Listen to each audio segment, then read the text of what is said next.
Yes तो hello everyone, Rahul here. आज हम जिस केस के बारे में बात करने वाले हैं, इस केस की स्टोरी जानकर आपको सिर्फ एक्यूज्ड पे नहीं बल्कि पूरे समाज पे गुस्सा आ जाएगा।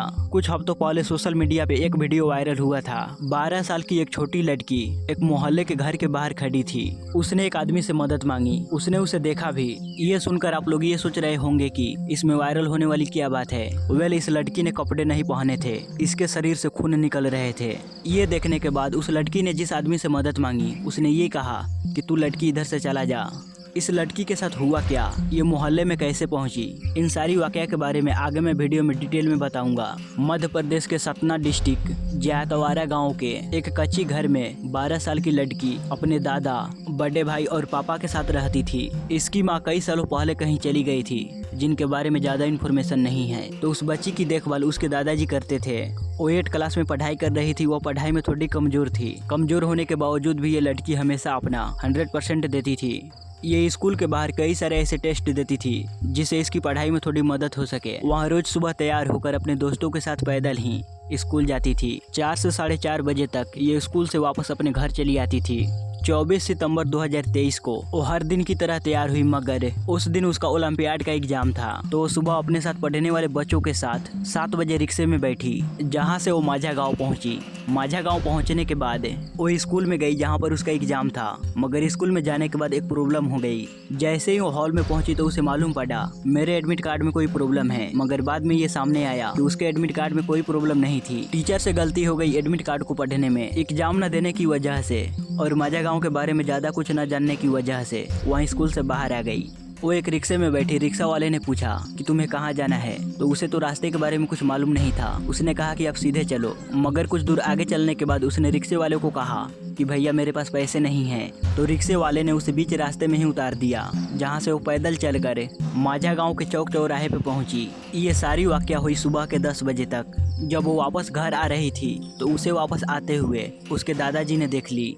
उसके दादाजी को मालूम था कि मेरी बेटी घर से बाहर ज्यादा नहीं जाती, तो उसे रास्ते के बारे में मालूम नहीं होगा। इसीलिए उन्होंने अपनी बच्ची को अपने साथ घर लेकर वापस आ गए। वो अपनी बच्ची को समझाए बुझाए कि कोई बात नहीं, तुम अगले साल एग्जाम दे देना। वो ये कहने के बाद वो वापस अपने काम पे चले गए। जब वो शाम के वक्त अपने काम से घर लौटे तो देखे कि मेरी बच्ची घर पे नहीं है। वो इधर उधर अपनी पोती को ढूंढने लगे, मगर उनका पोती कहीं नहीं मिला। तो पुलिस स्टेशन पहुंचे अपनी पोती का मिसिंग कंप्लेंट लिखाने के लिए। वहां के पुलिस वालों ने कहा कि तुम अपनी पोती को खुद ढूंढो या फिर कम से कम 1 दिन रुको। पुलिस वालों ने उसके दादाजी से ये कहा कि आप अपने स्तर से अपनी पोती को ढूंढने की कोशिश कीजिए। 1 दिन आप रुको, अगर 1 दिन में आपकी पोती वापस घर नहीं आती तो हम लोग उसे ढूंढने के लिए खुद चले जाएंगे।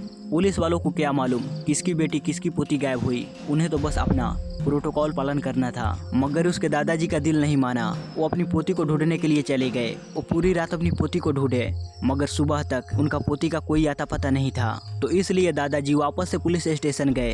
तो इस बार पुलिस वालों ने इनकी पोती का मिसिंग कंप्लेंट लिख ली। 25 सितंबर को ये लड़की अपने गाँव से 700 किलोमीटर दूर वो सतना पहुँच गई। उज्जैन के स्ट्रीट पे ऐसे ही घूम रही थी। वो लोगों से मदद मांग रही थी और इस बच्ची के शरीर पे कपड़े नहीं थे। उसके शरीर से खून निकल रहा था और वो करीबन 8 किलोमीटर पैदल चलते चलते उन लोगों से मदद मांग रही थी। उसने करीबन 100 और 200 घर और ढाबे क्रॉस किए। वो अलग अलग जगह पे गई, अलग अलग एरिया में गई, मगर किसी ने भी इस बच्ची की मदद नहीं की।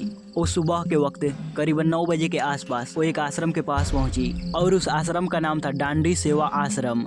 वहाँ के पुजारी राहुल शर्मा किसी काम से वो बाहर जा रहे थे। तभी उन्होंने इस बच्ची को बादनगर, जो कि उज्जैन से 15 किलोमीटर दूर है, वहाँ से एक रास्ते में आते हुए देखा। इस बच्ची को देखते ही उन्होंने अपना कपड़ा दिया उसके शरीर को ढकने के लिए। वो लड़की को छुपाते छुपाते अपने आश्रम लेकर आए। उन्होंने उसे पूछने की कोशिश की कि तुम कहाँ रहती हो, तुम्हारे माता पिता कहाँ हैं। मगर इस बच्ची की लैंग्वेज पुजारी राहुल शर्मा को समझ नहीं आ रही थी। और तो और ये बच्ची सही ढंग से बोल भी नहीं पा रही थी। वो जितनी भी टूटी फूटी आवाज में बोले रही थी वो पुजारी जी को समझ नहीं आ रही थी। पुजारी जी को एहसास हो गया कि ये लड़की काफी ज्यादा डरी है, तो ये सही से तो बोल नहीं सकती, मगर ये कुछ लिखेगी तो जरूर। तो उन्होंने इस बच्ची को पेन और पेपर दिए, ये सोच कर कि ये बच्ची अपने माता पिता का फोन नंबर या फिर अपना एड्रेस या फिर अपने माता पिता का नाम लिखेगी। लेकिन वो इतनी ज्यादा डरी थी, इतनी ज्यादा कांप रही थी, वो भी नहीं लिख पाई। उन्होंने अपना फोन भी दिया कीपैड टाइप कर ताकि ये बच्ची अपने माता पिता के पास कॉल कर सके, मगर वो भी टाइप नहीं कर पा रही थी। जब पुजारी जी ने उसे पूछा क्या तुम्हें भूख लगी है, तब वो बच्ची बस अपना सिर्फ सर हिलाई। इस वाकया को कोई कल्पना भी नहीं कर सकता कि एक 12 साल की लड़की 2.5 घंटे तक लोगों से मदद मांगती रही, ये सोचकर कोई तो उसकी मदद करेगा, कोई तो उसे बचाएगा। मगर लोगों ने इस लड़की को इग्नोर करा। लड़की को उस हालत में देखकर लोगों ने उसे अपने घर के सामने से भगाया। अब पुजारी शर्मा को इस बच्ची से कोई जवाब नहीं मिल रहा था, तो उन्होंने अपने जगह की पुलिस को इन्फॉर्म किया। तो पुलिस 20 मिनट के अंदर आश्रम पहुंच गई। पुजारी जी ने पुलिस वालों को सब कुछ समझाया, जिसके बाद पुलिस सीधा इस बच्ची को हॉस्पिटल ले गई। इस लड़की का मेडिकल एग्जामिनेशन हुआ तो ये रिजल्ट सामने आया कि इस लड़की के साथ जोर जबरदस्ती किया गया है। इस बच्ची के साथ सिर्फ जोर जबरदस्ती ही नहीं, इसके शरीर पे इतने ज्यादा चोटें लगे थे कि उसे इंदौर की एक हॉस्पिटल में ट्रांसफर किया गया। इस लड़की की हालत इतनी ज्यादा क्रिटिकल थी कि जब वो हॉस्पिटल गई उसके बाद चीजें इतनी ज्यादा एस्केलेट हो गई कि बिना FIR दर्ज किए सीधा पुलिस इस बच्ची को इंदौर हॉस्पिटल ले गई। करंटली इस बच्ची का सर्जरी किया गया और ये खतरे से अब सेफ है। इस लड़की के साथ क्या हुआ, इस लड़की की हालत ऐसा किसने किया, ये अपने स्कूल से वहाँ कैसे पहुँच गई, इन सभी सवालों का जवाब जानने के लिए एक स्पेशल इन्वेस्टिगेशन टीम बनाई गई, जिसमें 28 पुलिस वाले मौजूद थे। पुलिस इस केस पे बिना सोए हुए 4 रात काम किए।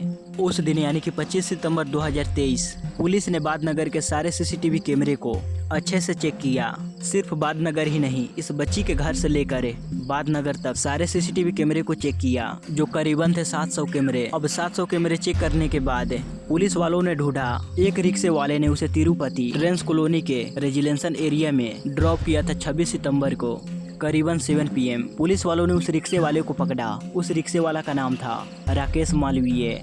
जब पुलिस वालों ने उसके रिक्शे की अच्छे तरह से तलाशी ली तो उन्हें उसके रिक्शे में एक खून बरामद हुई, जो कि उसके रिक्शे के बैक वाले सीट पे थे। पर रिक्शे वाले का कहना ये था कि उसने इस बच्ची को खून भरी हालत में देखा था। ये बच्ची रास्ते के साइड में चल रही थी। उसने इस बच्ची को जीवन कैदी से उसने इस बच्ची को अपने ऑटो में बैठाया। इसके बाद वो 400 मीटर तक तिरुपति ड्रीम्स कॉलोनी की तरफ गया और उसने वहाँ पे इस बच्ची को ड्रॉप करा। पूरे टाइम पे ये बच्ची सिर्फ रो रही थी और इसके कपड़े फटे हुए थे। तो राकेश ने उसे अपना खाकी शॉट दी। उसने ये भी बताया कि वो बच्ची मुझे कुछ बताना चाहती थी कि मेरे साथ कुछ हुआ है, मगर राकेश ने ये सोचा कि ये लड़की यहीं आसपास रहती होगी तो वो यहाँ से पैदल चलकर अपने घर चली जाएगी, ताकि बाद में इस बच्ची के साथ कुछ हो या फिर पुलिस केस हो तो मुझ तक न पहुँचे। उसने इस बच्ची को पुलिस को इन्फॉर्म करने की जगह, पुलिस स्टेशन ले जाने की जगह राकेश ने इस बच्ची को वहीं ड्रॉप कर दिया।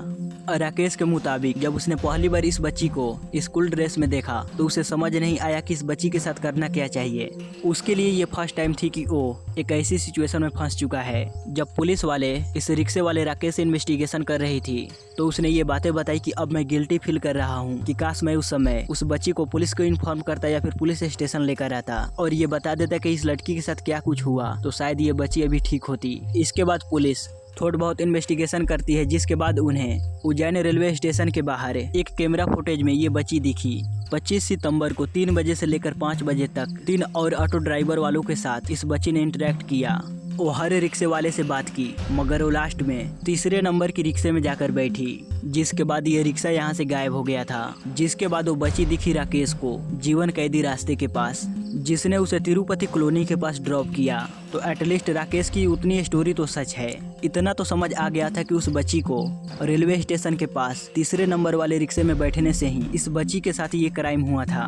तो पुलिस वाले ने CCTV कैमरे की मदद से उस रिक्शे की नंबर को नोट की और इसके ऑनर को ट्रैक किया। तो रिक्शे वाले का नाम था भरत सोनी। वो लड़की जब भरत सोनी के रिक्शे में बैठी, जब रिक्शा यहाँ से रेलवे स्टेशन से निकला और जहाँ पे भरत सोनी ने इस बच्ची को ड्रॉप करा, उसके बीच में ही इस बच्ची का शोषण किया गया। उसके बाद इस बच्ची की हालत इतनी ज्यादा खराब हो गई कि वो कुछ बोल नहीं पा रही थी और इसके शरीर से खून निकल रहा था। अब इस केस में थर्ड ऑटो वाला था, यानी कि भरत सोनी, अब यही इस केस का मेन विक्टिम था। लेकिन ये भरत सोनी है कौन? भरत सोनी एक ऑटो रिक्शा वाला है जिसकी उम्र 38 साल है। भरत सोनी अपने माता पिता भैया भाभी के साथ रहता है।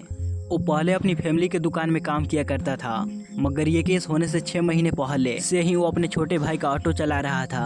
भरत अक्सर लड़ाई झगड़े कर घर वापस आता था। वो कभी पैसेंजर से लड़ जाता तो कभी दूसरे ऑटो वाला से लड़ जाता। भरत सोनी के पास लाइसेंस नहीं था, तो पुलिस से बचने के लिए और अपने रिक्शे को बचाने के लिए वो अक्सर रात को अपनी ऑटो को चलाता था, क्योंकि उज्जैन के उस एरिया में जहाँ पे भरत सोनी रिक्शे चलाता था, रात के वक्त वहाँ पुलिस नहीं रहती थी। वो उस रास्ते पे सुबह के 5 बजे तक रिक्शे चलाता था।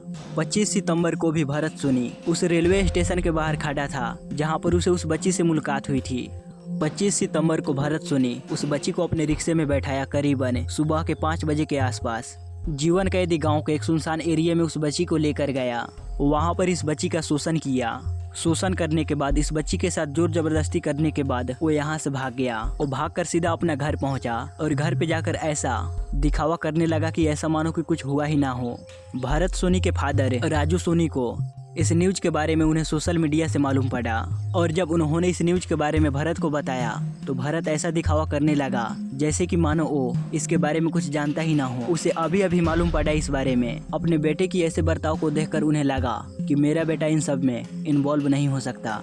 उन्हें बिल्कुल भी ऐसा नहीं लगा कि ये कांड मेरे बेटे ने किया होगा। पुलिस ने भरत की मोबाइल को ट्रैक करा और क्राइम के 3 दिन बाद 28 सितंबर को पुलिस भरत को कस्टडी में ले लिया।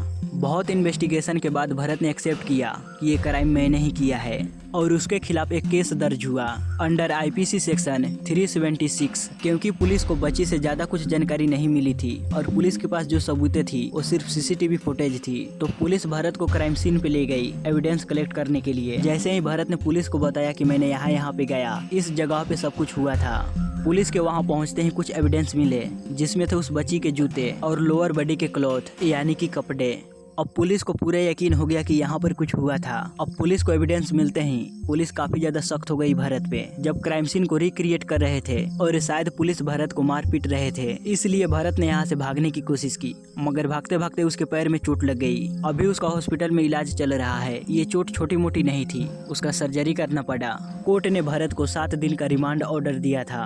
अब तक इस केस की लेटेस्ट अपडेट है। जिस दिन मैं इस वीडियो को रिकॉर्ड कर रहा हूँ उस दिन का लेटेस्ट अपडेट यही है। अब तक पुलिस वालों के पास 2 एविडेंस है। First technical evidence CCTV footage और दूसरा एविडेंस उस बच्ची का जूते और उसके कपड़े। और भरत ने खुद अपने क्राइम को एक्सेप्ट किया था और तो और उसने पुलिस को खुद उस क्राइम सीन पे लेकर गया था जहाँ पे क्राइम हुआ था।